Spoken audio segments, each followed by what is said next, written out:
Y'all like that new intro? Y'all like that new intro? It's gas, right? It's gas, right? Oh, shit.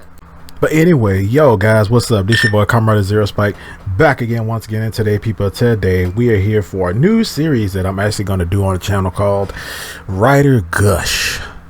I don't know, I might change that name somewhere down the line, but right now we gushing. And today I'm basically going to do like a series where I just talk about my favorite basically just like I'm dedicate one video to my favorite writer or favorite Sentai and just talk about how much I liked it, how much I liked the series, how much I liked the forms, the characters, story, all that kind of stuff. Like that's what I'm planning on doing. That whole series I'm gonna do right now. We're gonna do writer, but then we will do the Sentai. Maybe I'll do writer Sentai, or maybe I'll just do all the writers and then go straight to the Sentai. Maybe I'll do that, but we'll talk about that later. We'll cross that bridge when we get to it. But today's writer that I'm gushing over is Kamen Rider Build, Mr. Kiryu Sento. And this series, I didn't think I was gonna like it, but when I saw that suit, when I saw his first henshin, I was like, I digging it. I'm here. I want to be here. I like this.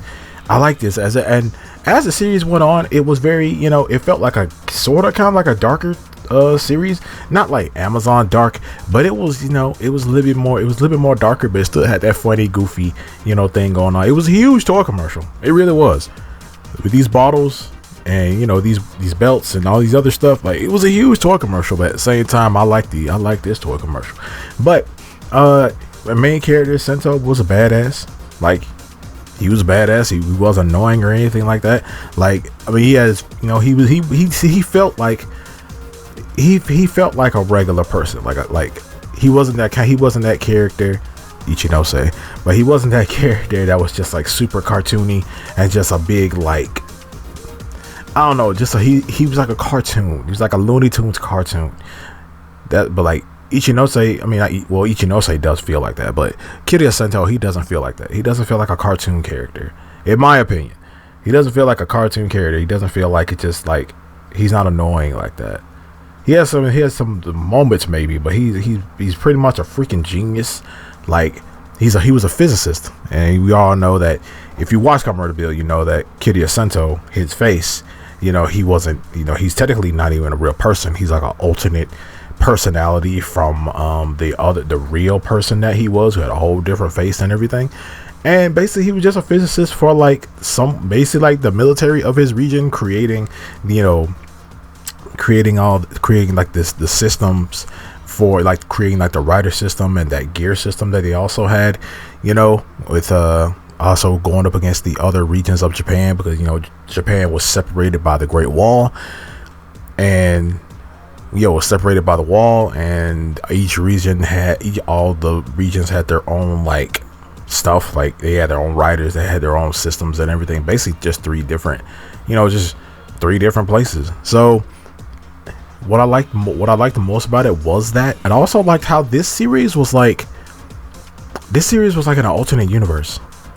Like, because no other writers like existed, because of that whole Great Wall thing. I'm like, I felt like, how are the other writers dealing with that?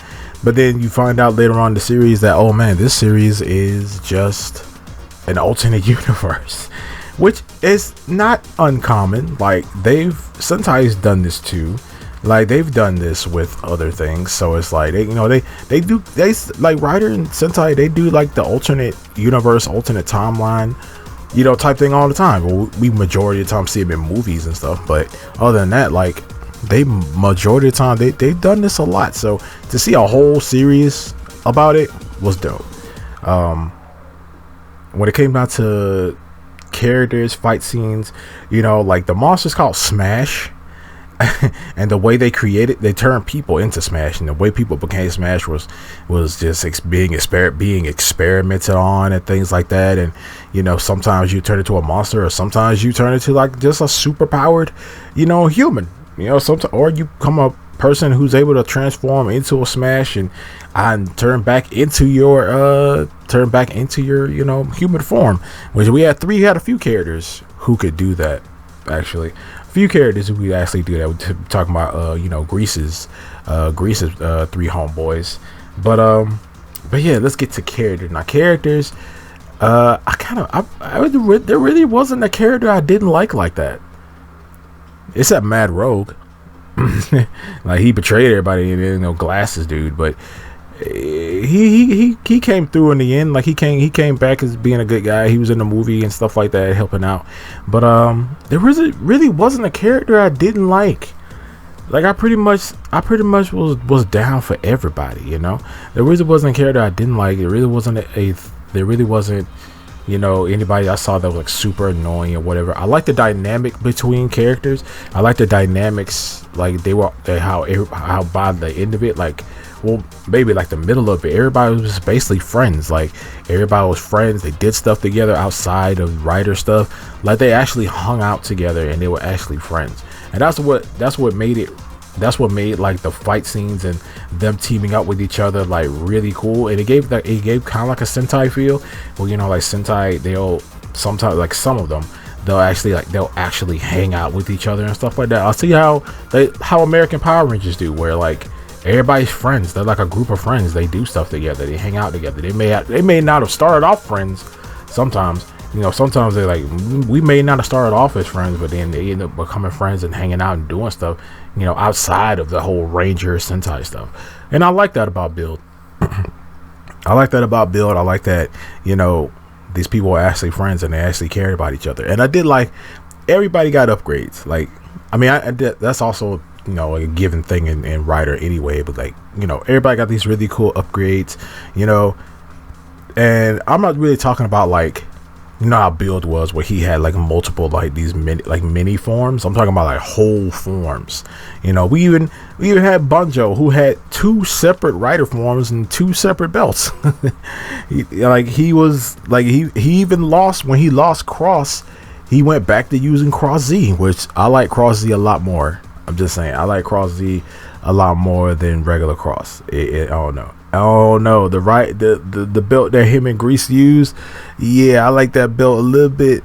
I don't know, those forms were dope, but yeah, man, I did like the main villain. Now, Bloodstalk / Evolt was just that villain that was just like here from like the very beginning. Like, your boy was here from the very beginning. He was here manipulating things in the background, made it seem like he was like weak. I mean, at first he kind of was, but at the same time he made it seem like, yeah, I'm just out here. Like, we never saw what he looked like without his suit on. Like, we never saw it, and I'm just like, we always like, who is this guy? Like, you're always in your suit, you're always henching. Like, we never saw what he actually looked like. And then you find out later on, this guy's a freaking alien, a destructive alien from a species that destroys planets. Like, he was just uberly freaking powerful, and he had personality. That's what I really did like about Evolt. Like, Evolt had a lot of personality within his character. Like, dude always had like this really crazy personality. He made jokes. Like, he sat down and he was like never like super serious like that unless it really came to it. And he himself had his own like journey of getting stronger and getting new forms and all this stuff. Like, when he got to Black Hole, I was like, yo, like this, and he was just making black holes out of nowhere. How you make multiple small black holes on Earth and just have them just start sucking up the city, and it's like not destroying the planet? Like, I felt like as much damage as he was doing, I felt like we gotta call some of the writers, but we gotta get an army to fight this guy, because this is uber broken. Like, Black Hole was amazing. Then you got to his actual alien form, and it looked horrible.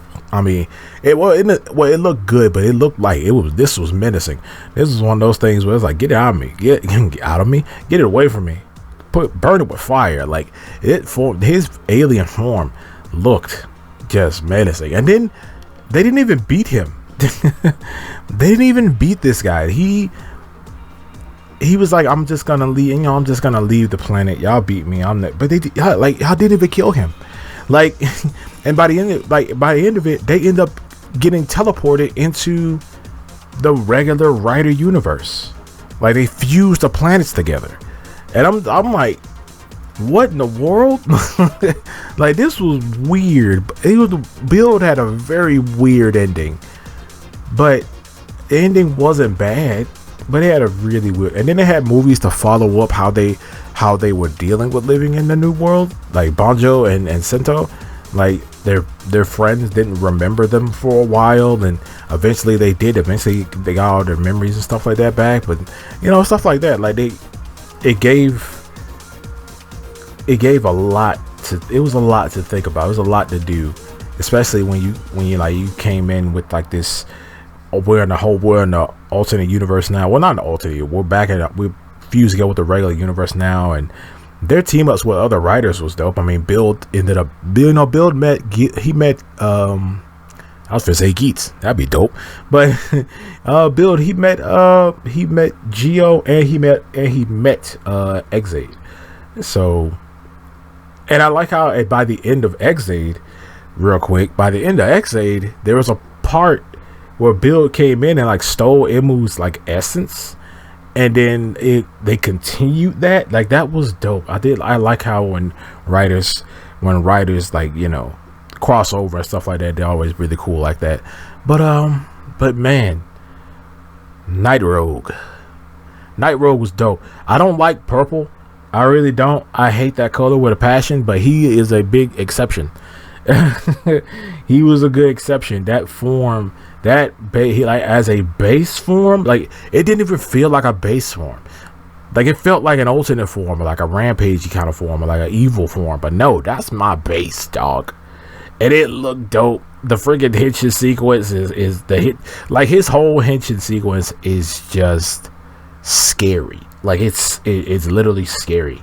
He's a big crocodile, and that was his rider kick was freaking dope. He was very, very powerful when they first met him. But yeah, man, Grease, that's the homie. I'm sorry, that's that. I ain't sorry, that's the homie. He got his own. Like, for a long time, we would wait for him to get a new form, and then he finally got a new form. He got that ice form, which was actually freaking dope, but that killed him. But then after that, he gets his own movie, and then he gets this other really cool freaking form, which looked freaking, that was like a combination of his dead homies. They weren't dead, but a combination of his homies' powers, which was freaking awesome.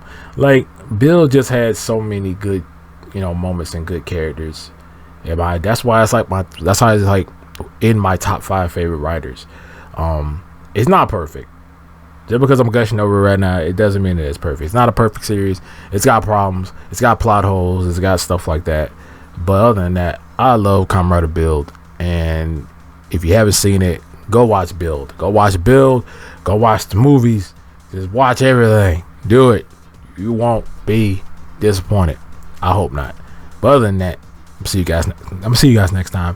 Make sure to like, share, subscribe, hit that notification bell. And let me know. Should I do more of these? Let me know if it's a writer I've seen, if it's a writer I've actually watched. Then let me know who it is, because I'm gonna make this a whole series. I'm gonna try to, at least. But other than that, see you guys next time. Stay henshin.